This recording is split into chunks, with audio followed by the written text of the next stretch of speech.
So I spent probably, I reckon, probably 8 sessions or more on just getting him to halter. Like, we ended up doing it in this little area because he would run away. So I needed to, not have enough space for me not to get kicked, but not enough for him to run away. And basically the way I did it was, every time he came to me and he showed interest, I said, good boy, and gave him a pen. And every time he moved away from me and I got scared, I put a little bit of pressure on and I moved him around. So basically he learned, oh, when I go away from the human, it's actually harder for me than when I just hang out and I just be curious. And then the other thing I did to get the halter on was, I sort of broke down all the steps of, like, what do I need to get the halter on? So I need to be able to, get past him and stand on this side. So I'd literally just spend time standing on this side. And the next one would be, I need to touch him with my hand on this side. So then I did this. I had to break everything in tiny little steps with him because he's so scared of everything. And then before I even put the halter on, I taught him how to respond to steady pressure. So I don't know how good your horsemanship and horse knowledge is, but steady pressure is basically every time we touch the horse, either with our hands or with the lead rope, and we want them to move and follow that feel, yeah? So if I push on his nose, there, I want him to back off. And normally horses, when they're in the wild or when you first work with him, and he did exactly that, when you actually apply steady pressure. So the first time I asked him to step back off the lead rope, he wouldn't step off it. He would push right into it.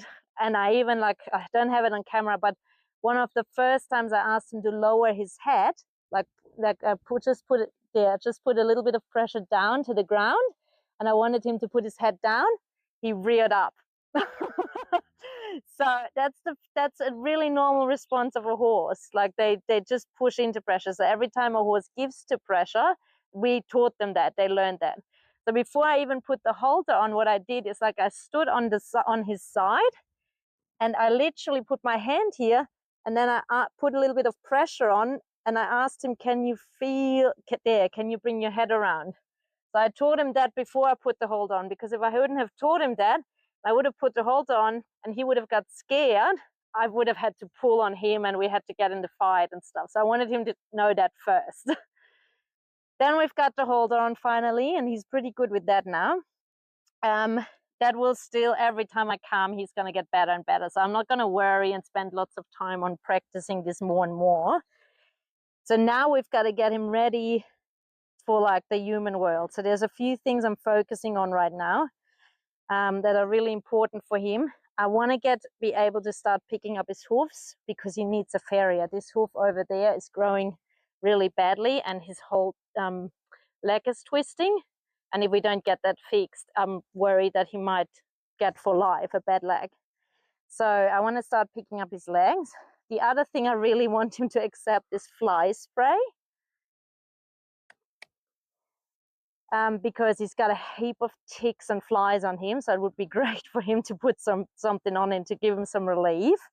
And then the other thing we want to get him ready for is to get a needle from the farrier, the vet, for him to be gelded. So when they take the testicles out, and it will go in the jugular, so it's somewhere here. So I want him to be really good when the vet comes. So if I push here, I don't want him to put his head up. I want him to put it down there, be comfortable. And then I'm going to bring I forgot it today, but I'm going to bring a toothpick, and I'm going to pretend just a little bit to prick him, so he's going to be prepared for that. What else? Brushing. I want to get him ready for brushing. But that's just his overall confidence also being touched all over, because he's so scared. So every time I move quickly or do something, he usually thinks the worst of it. So I just want him to be overall. So when I move around him, I'm trying to be really natural. I don't try to be sneaky, because sometimes those horses, when they're so scary, we try and be really sneaky and not scare them, but that's not going to help him in the long run. So when you work with him this week or the next weeks, try and be as natural as possible. Even if he gets a little spook and he scares a little, don't worry about it. He needs that. So yeah, so farrier, fly spray, the thingy. Then there's this other thing about I want him to learn to really be good respecting the lead rope, so that we can move his body around in all sorts of positions, because that's control. So when the farrier comes or something happens to him, right? Let's say he's going to have a cut right now and he needs to be sedated or whatever it is. We want to be able to catch him quickly, move him wherever we need to, right? Bring him in the crush, do whatever we have to do. And he really, that's like our communication tool, this rope, yeah? So he knows where we want him to be. Oh, and then maybe not this session, but maybe next session I want to start introducing the hose, so that we can wash him. So my main focus is really the hooves and getting him ready to be gelded.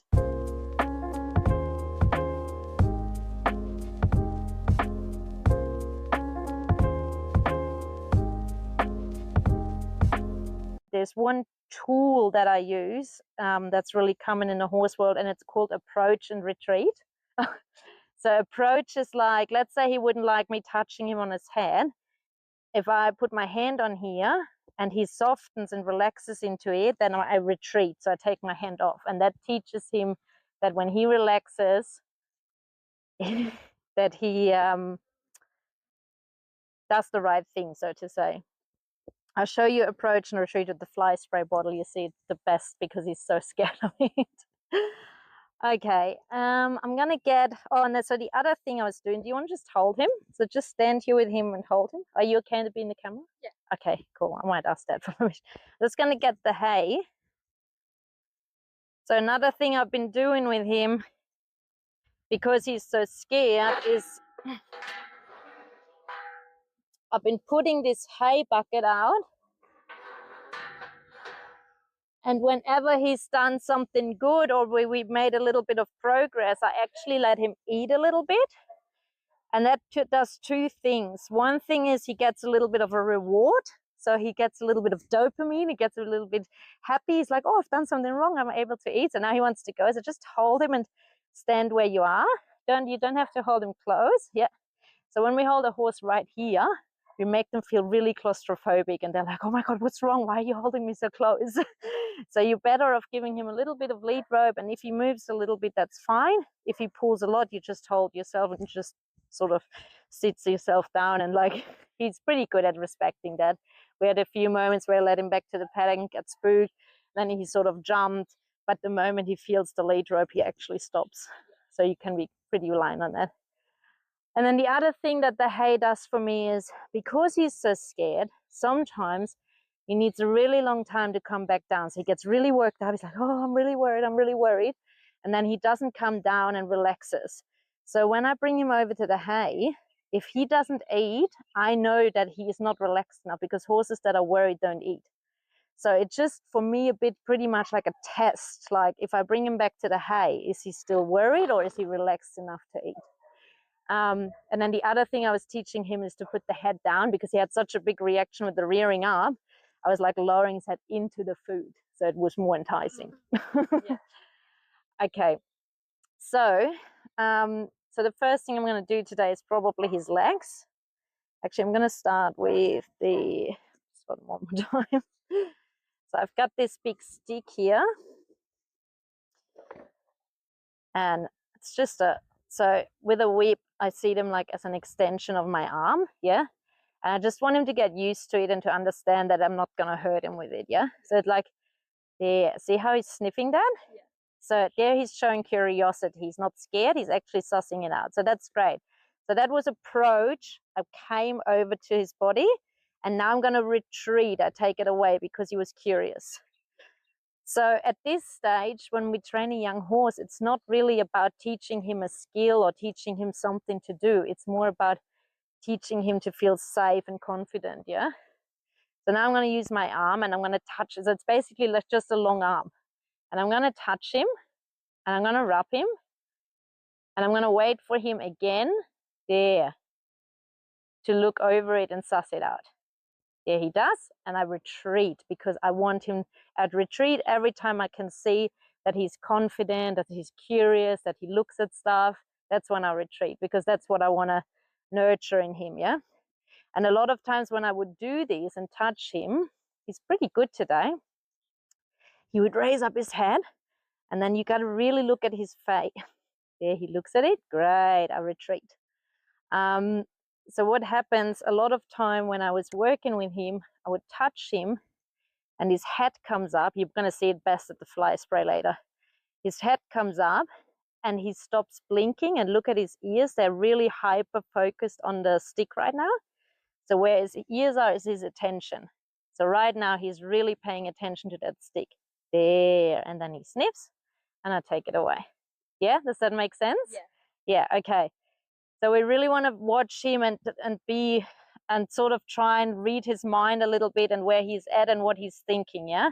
If he thinks, oh, holy, I'm really scared, I don't want this to be done to me, I think today we have to start introducing a little bit of personal space. He's really in my face today. He wasn't like that the last few times.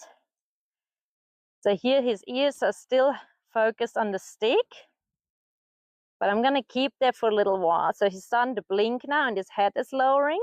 I'm just wait. There was a little shake there, and there his ears unpricked. So they came from back there, they came back to sort of a relaxed posture. Yeah.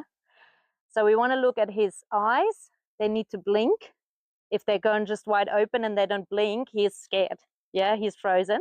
We want to have a look at his ears. We want his ears to either be soft or like sort of moving around between the environment and the stick. If they're like just on the stick, he's pretty much like, oh, what's going on down there? Okay. And then also we want to have a look at his neck and his head. If it really comes up and this big muscle over here bulges out, he's also really braced, we call that. And he's like, oh my God, what's going on? Like, you know, he's scared. So we want to make sure he lowers his head, blinks, and moves his there. So he came to me this time, which is good because he's starting to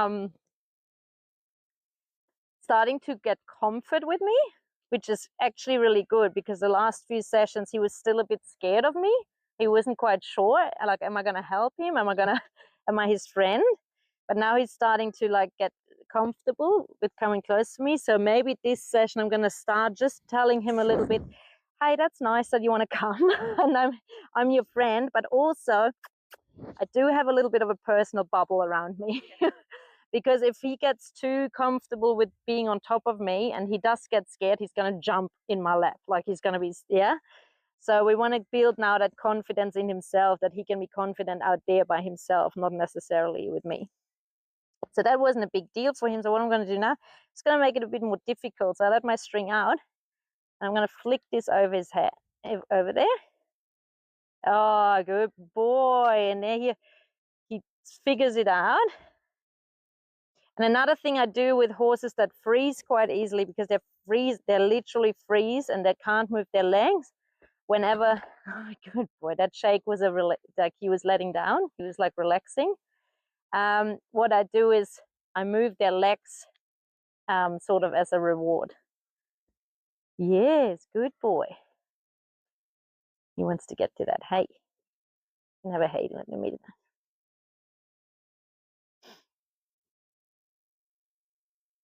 Good. So here he's like sort of coming to me like, can you help me? So I'm just going to wait for him to be brave enough to look at this stick. Him there. Good job. He touched it himself. And then I move him like in a little circle so that his hind leg crosses under there. And then he relaxes. So this is going to become a little pattern for us. So every time a horse disengages their hind leg, it's called, they unbrace too. Because if a horse like is ready for flight, they don't want to disengage the hind leg because they need to be ready to run. Yeah. So if we can disengage that hind leg, that's good because it means that they're sort of letting go a little. All right, and then I might give him a little break at the hay and just let him eat there. That's sort of our break. So we do something, then we'll go and have a break.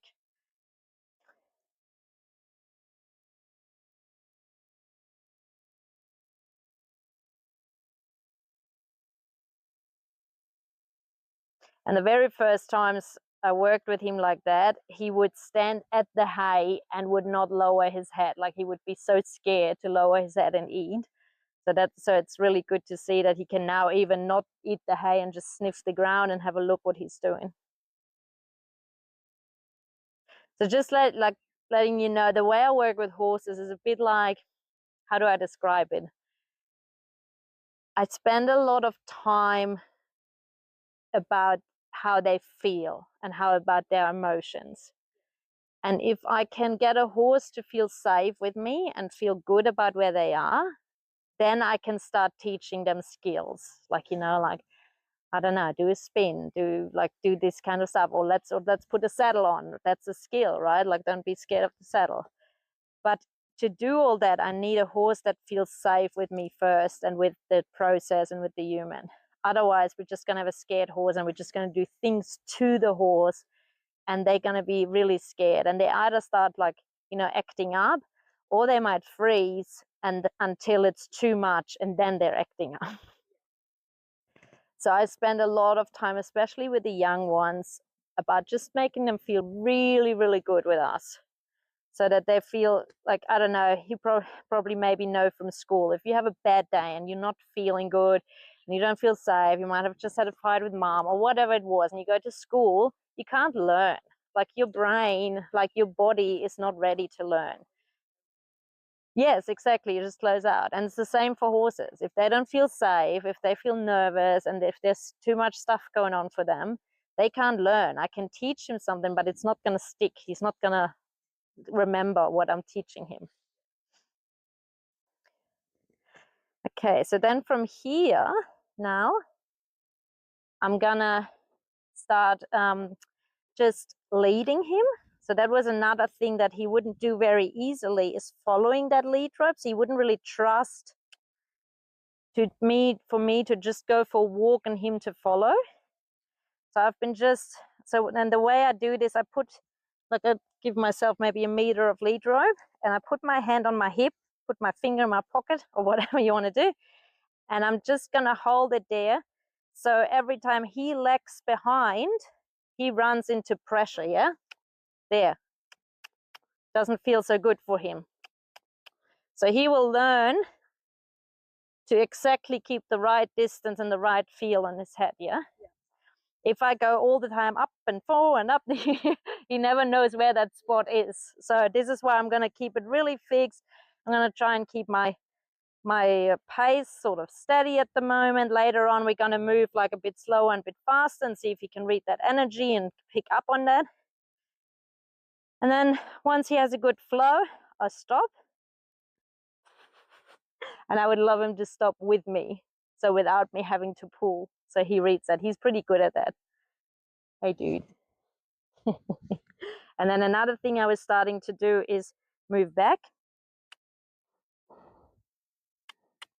Yeah, we have to start working on spacebar. And if he doesn't read that, I might wiggle the lead rope. There, good boy. Going up the hill there, aren't you? Good boy. Well done. And baby steps for him at this stage. So it looks really unspectacular what I'm doing, but it's gonna really help him a lot. So if you get to hold on him this week or the next week, just take him for a walk. See if he can follow you, if he can start walking with you, he can stop with you. He can maybe read the backup. So here I'm walking back. He doesn't come. I help him. I say, there, backing up. There, good boy. There's the lick and chew, yeah? Good job. And the other thing I also incorporate, but not as a training exercise itself, but every time he's a good boy, I give him a pat, especially underneath the neck, because that's what scares him when I go up in the paddock and I want to put the halter on. Yeah, so I'm like sort of pretending I'm putting the halter on right now, but making it like a pat. That will help me for the next session. I'm just going to go this way now. Now he's following pretty nicely. He's stopping nicely.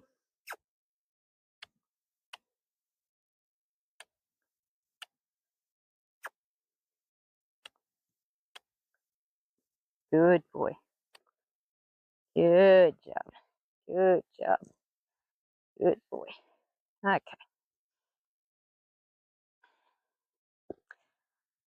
And then I practice with him that steady pressure. So with our halter, got so many ticks. So many ticks. With our halter, we can basically move all his 4 feet and we can move in all sorts of directions, yeah? So the leading just now, so we can move him forward, just to feel like that. We can move him backwards. Backwards is, oh, he's having a bit of trouble with that, but because it's not that, yeah, good. So I just wait on him. I don't make him. I don't say you have to move backward. I let him figure it out. Yeah. So it's like because I want him to learn this language. If I put a feel on here, and I'm really holding it very soft. Look, like with 2 fingers. Yeah. I'm not pulling very hard, and he puts his neck down. So he sort of does what I want, but I really want him to step off it. Yeah. So what I do is I just hold it here and just wait for him to figure it out. And he might swing his head up and see if that works, but that won't work because he will run into pressure. So he's avoiding the pressure right now, but he's not really answering my question. The question is, can you move backwards? So, but instead of saying, I asked you to move backwards and be real angry with him, I just hold it here and I'm just, if he stops searching, so right now he's pushing a little bit of pressure in and he's just like, wearing the pressure, we call that. I just go, there, good. And I just give him a cluck and just say, hey, I'm still asking a question. Keep searching. And then he understands it better, yeah? Here you go, very soft there. So that's this, and then we can ask his head down. Nice, good boy. And the head down is a great question also to test where his head is at. So if you know that he understands the question and the answer, so he can lower his head. If he doesn't do it, it's most of the time because it's not because he doesn't want to, it's because he's so worried and braced, like his neck muscles are so stiff that he like mentally can't relax. Yeah. So it's a good test. Okay. And then I'm gonna swing this lead rope. Yeah, you could. He learns pretty fast when he's in a good mental frame because I did that. I threw this rope over last week and he got really scared of that, but he's fine now. And you know what I want. He's anticipating. Another thing is I can ask his head to come around. Beautiful. Didn't do that last week. So that's amazing. And that's another one. Can he unbrace his neck? So every time his neck is braced, he wouldn't be able to do that. Yes, you did well. So there's his neck. To the other side. So just take notes of all the different movements that I did. So we got forward, backwards, head down. And then you just stand on the side here and ask, yes, good job. Neck around on both sides. The other one is, so I stand sort of in front of him and I move it out there. And I go like in half a circle, there. And I want him to step there. Step that leg over, cross over with that leg. There, good. There, very good. Okay, I don't know, have you heard of pressure and release? Okay, pressure and release is the #1 tool that probably most horse trainers use. Okay, there's positive reinforcement to people that give their horses treat, that's the other branch, but most horse trainers, especially the old school ones, use pressure and release. So pressure is every time we put pressure on a horse. So if I put the lead rope on, it creates pressure on his nose. And the release is me taking the pressure off. Now, the way I see pressure and release is not just I pressure you to go somewhere and then I release you when you've done it. It's like our language. So if you think about it, we don't have a language. We can't talk words, right? I can't say, can you please step backwards? So I need to find something to communicate to him if he can move backwards. And horses by nature, when they talk to the other horses, they want to always feel comfortable. So whenever pressure comes on or someone comes, when a horse pins their ears, They move away from it. Yeah, they don't want to be, they want to be comfortable. So that's why if I put pressure on, he learns if I give, I'm be comfortable. I taught him that. So now we're speaking a language. So the way pressure works, it's like there's 3 parts to it. Pressure is the question. So I go, can you, he's probably annoyed now that I'm asking backwards, can you go backwards? Yeah. The second part is him doing a try. So that it means he's trying to find the answer. And he might try all sorts of things, like when he was trying to rear up, or sometimes he was trying to bite. So he's trying certain things, or to see when is the pressure coming off. And the release is me saying, yes, that was the right try. That's what I was asking. Okay, so you got to keep that in mind. So I have to know the answer before I ask the question. So if I ask him, can you back up? I will hold that pressure like I just did when he didn't do it until he does it, and then I say yes. Does that make sense? And that's how they learn.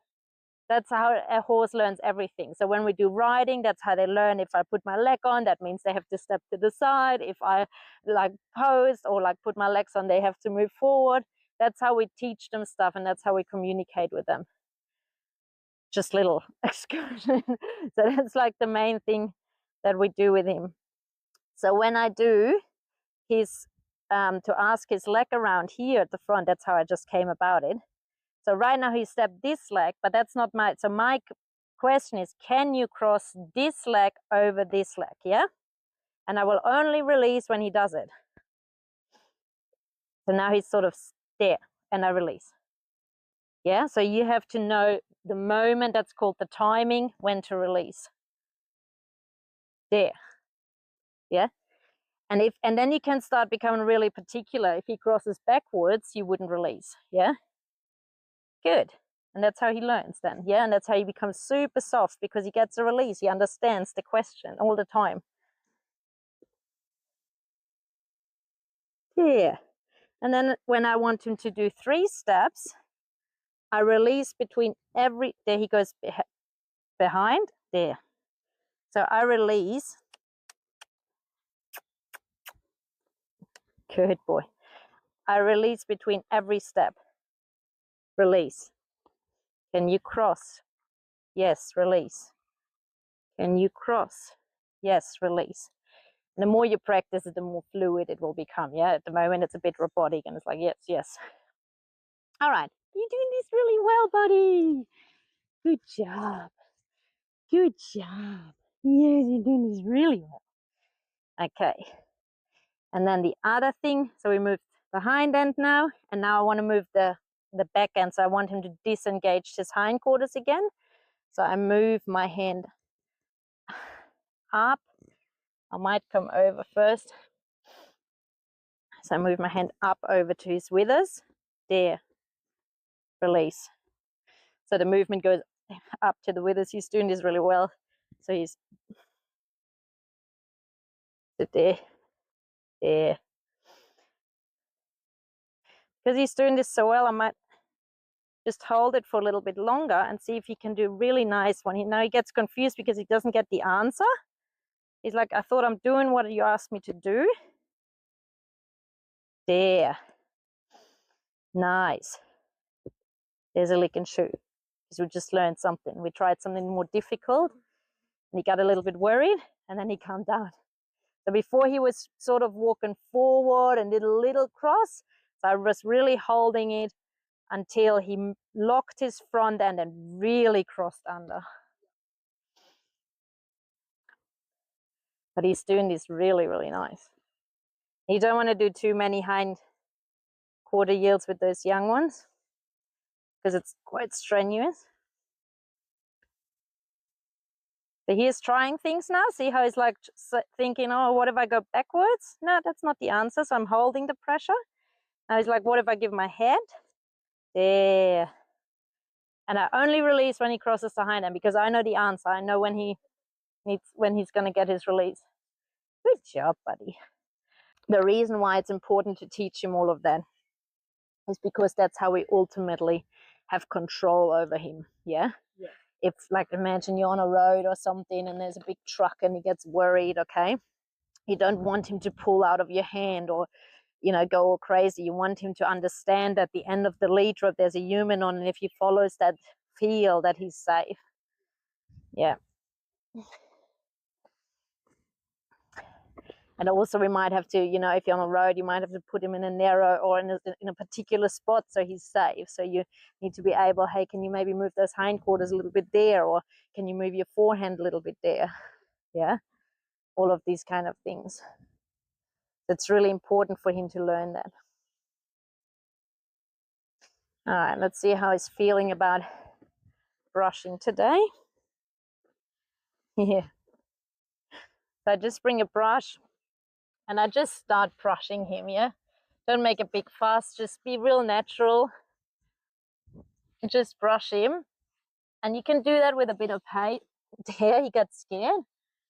And just keep brushing until he maybe relaxes. There, he goes back to his food, yeah? The main thing is that you watch him a little. If he stops eating and he raises his head, that's usually when he gets worried. Okay, this is the first time now I'm going down his legs, because I feel like he's pretty confident today. Yeah. So when you have a young horse, you really want to make sure that you can touch them everywhere and be everywhere around their body. Last week I picked, he's got a heap of ticks just here too. And it's really good for me to touch him there, because these flank areas usually where they're pretty sensitive. Like some horses might kick.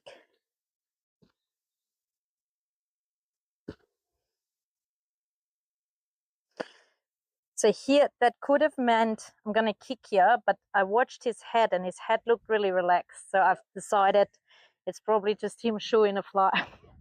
So you've got to learn to read your whole horse. Yeah? If you're somewhere safe, like his neck, and you want him to feel better with it, you just stick with it, you know, you just as much as you can, and then hopefully he relaxes into it. You can do that. So there he relaxes, I retreat, yeah?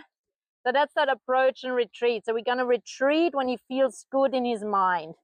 But you don't want to put yourself in a dangerous situation, okay? Like if he gets really, like if he starts picking up his leg, or he picks up his, and you can feel him that he's really worried, you make sure you're safe, yeah?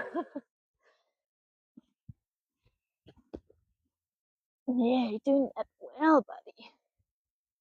Yeah, and then I retreat. So I pick the moments when he lowers his head again, or when he maybe looks around and has a look what I'm doing.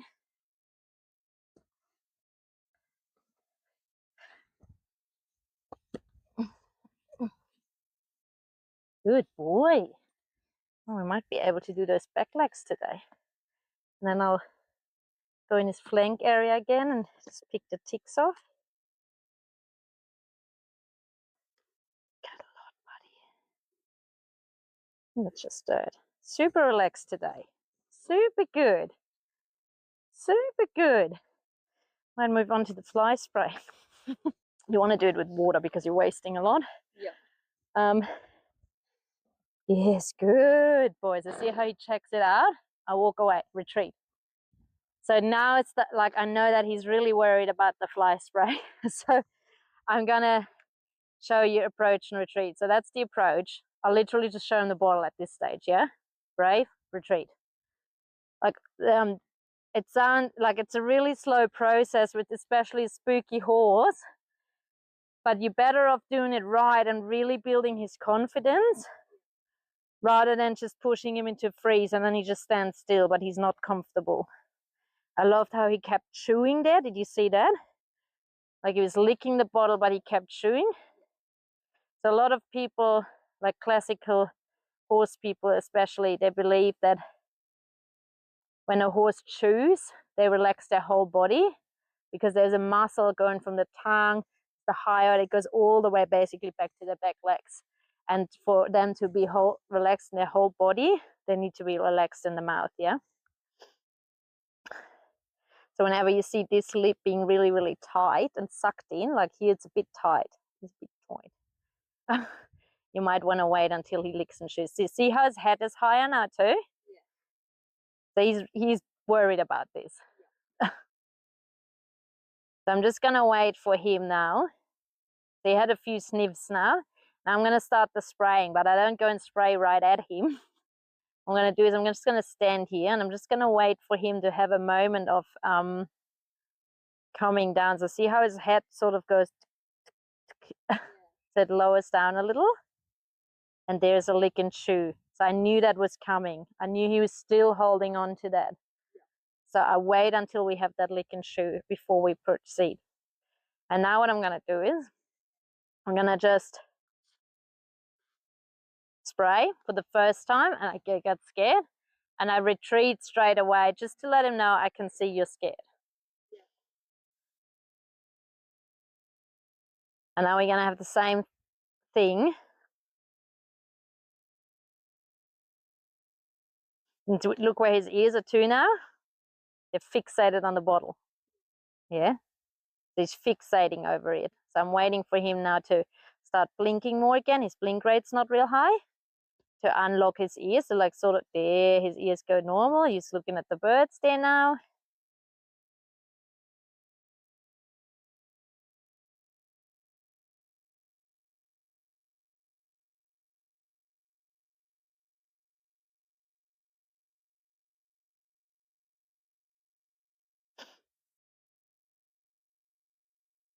And the more time you take with this in the beginning, the better, like, you know, I'd rather spend a long time right now to really teaching that and have, I mean, how long a horse can live up to 30 years to not ever have a problem with fly spray again for the next 29 years for him. Yeah. Rather than rushing through this process now and then having a horse that's always like tense or maybe moving or half spooking with the fly spray.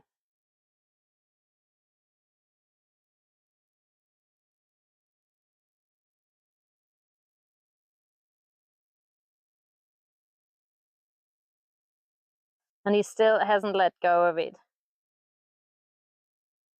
Now he starts blinking a little and his head's coming down. A good indicator for him today will also be, because I work with a few other horses that are really spooky, usually when they calm down, they actually start coming to you again. So when he keeps his distance there and is staying pretty away from you, that's a pretty good signal that he's not quite relaxed yet.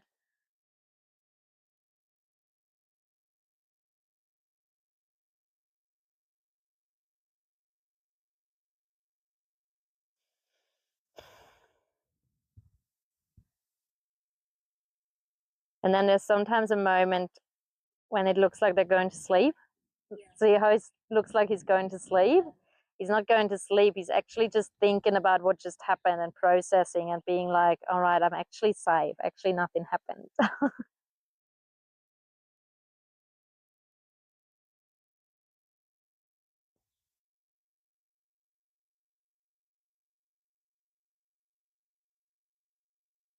I'm hoping for a lick and shoot. That's why I'm still waiting. Because he got a pretty good startle and pretty good scare there.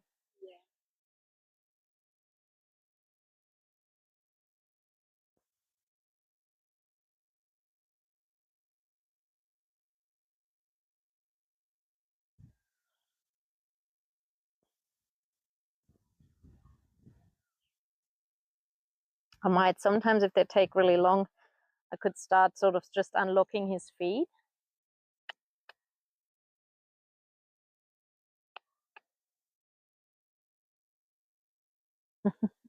You need more time, bud? All right.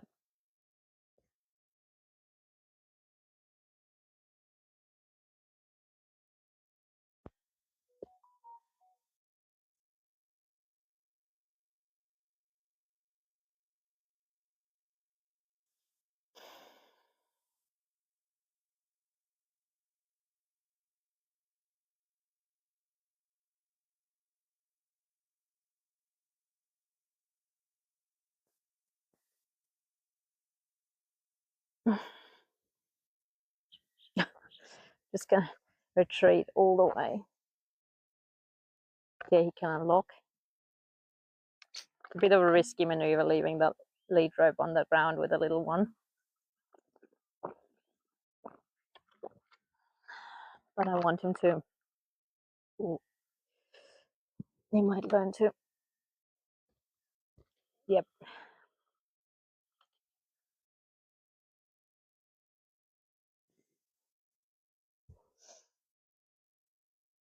I didn't mind it. I knew he was going to startle himself there and be worried. But I love how his reaction. So he's a worried horse, but he's not going to get out of control. My camera is going a bit berserk. Yeah, but he's not a horse that runs away and is wildly like, what is going on?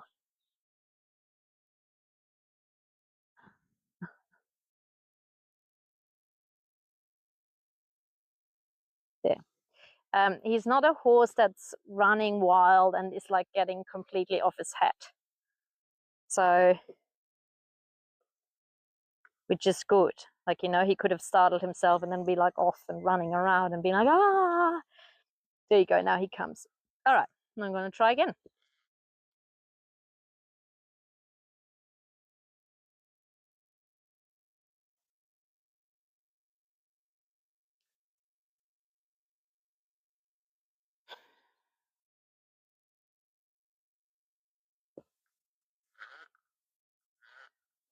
See how he didn't get scared this time? So I'm just going to keep doing this until I can see a little there. There was a little bit of a head drop. He was pretty good. He was looking at it. He was blinking though. He didn't raise his head initially. There's a blowout. Nice. Very good.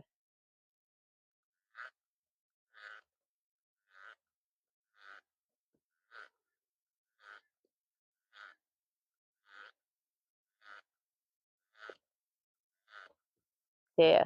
And his ears unlocked there. Yeah. So I'm watching his eyes, his ears, and the where his head is at. All right, cool. So from here, I'm going to walk over to his side now because that's where we're going to spray him, right? The first thing is I'm going to do, I'm going to show him the bottle, and I'm just going to stand here and I'm just going to give him opportunity to have a look at the bottle. And I'm going to give him as much time as he needs.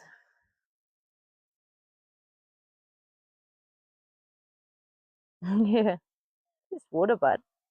Yeah. And sometimes what they do, what he does right now, he puts me back in front of him. So then I just move back to his side again. And he keeps me in his front. So he wants me in two eyes. A lot of time when a horse is unsure, they want to see you with the two eyes because they see you better, like in 3D, rather than with one eye in 2D. Yeah.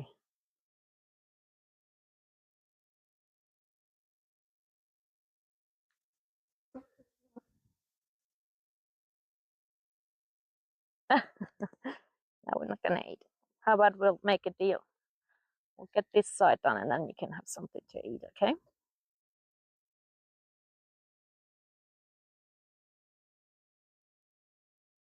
Oh, good. There he stepped in. Nice. I like that. So now I'm gonna spray it away from me just for the noise to get him used to the noise. But I'm prepared now that he might jump towards me, okay? So it's very likely. I'm just going to do one spray. And I'm going to try and move myself to the latest point where he was sort of feeling okay with it. So I was standing here with not spraying. And just let him. And then I wait for him to give me a sign of relaxation.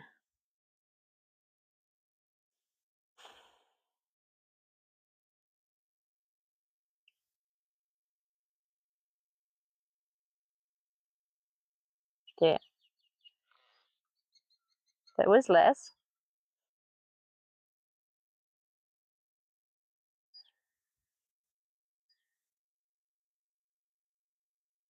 So So I don't know if you're scared of stuff, but I'm assuming it's a little bit like, for them, it's a little bit like if you're scared of heights. I don't know if you, are you scared of heights? I don't think I'm scared of heights. I think I'm just like scared of what's on the bottom. Yeah. What's coming. So I think it's like one of those things, like if you have enough experiences in your life where you've done it and exposed yourself and nothing happened, your brain will realize, oh, it's like I'm safe, I'm not dying. And for him, when he jumped backwards and was really scared, like he literally thought he's gonna die. Like, so the more we can like have little experiences of him to be like, you're not gonna die, you're fine, the more confident he's gonna get with it, yeah? If I would go and I just spray the stuff all over him and I just make him stand still, he's still gonna think he's gonna die. We just got the job done. But I want him to actually be able to be sprayed without him thinking that he's gonna die.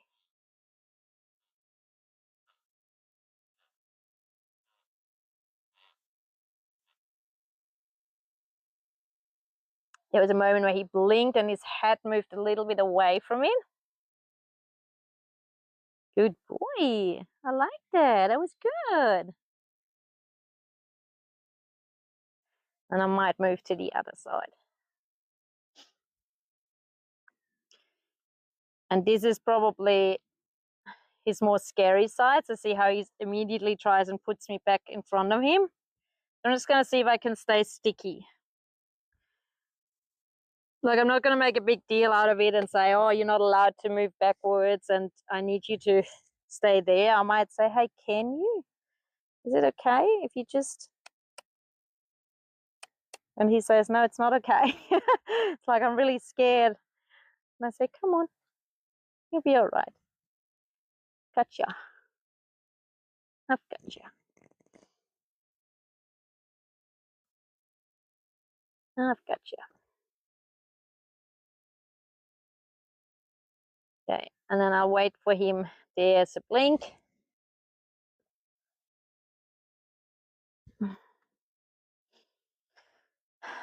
Just waiting for him to lower his head a little. Oh, now he even looked at something else, so that's good too.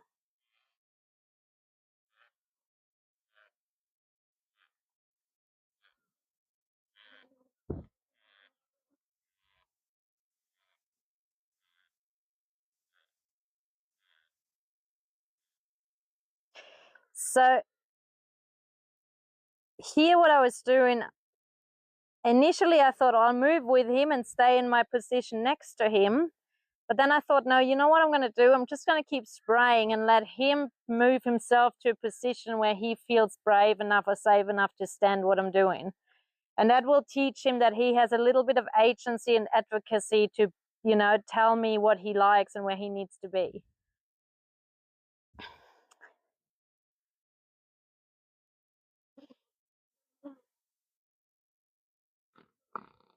Yes. Good boy. Blowing out. Good job.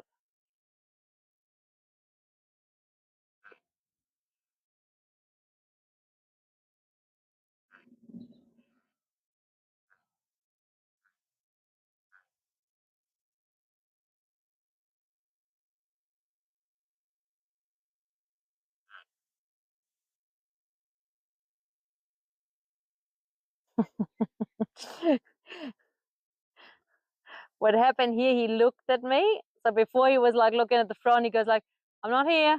I can't do it. Like, I'm really scared. And then he sort of gave me the side. It's like, what is it? So I stopped there because he was brave. He was brave to look at it. Now we get the blink.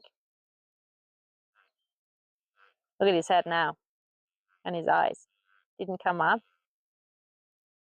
There, he looked at it again. You're a good boy. So brave. Good job.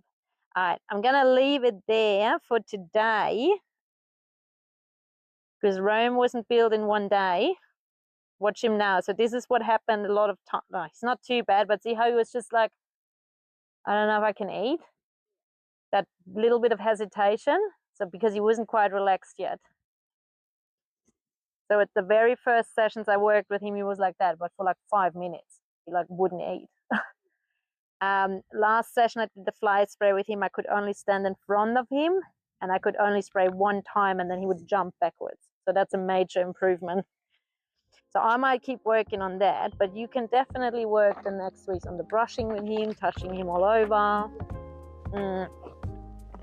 take him in for a walk, like leading him around, take him like to, maybe don't take him to exciting places, but like just take him where nice grass is, or take him, you know, get a bucket of hay ready in the yards, lead him to the yards, let him eat, brush him, bring him back. Like just so he gets used to being handled, and also the association for him when someone comes and puts a halter on me, we're going to go and do something fun, not just like we're going to have to do some work.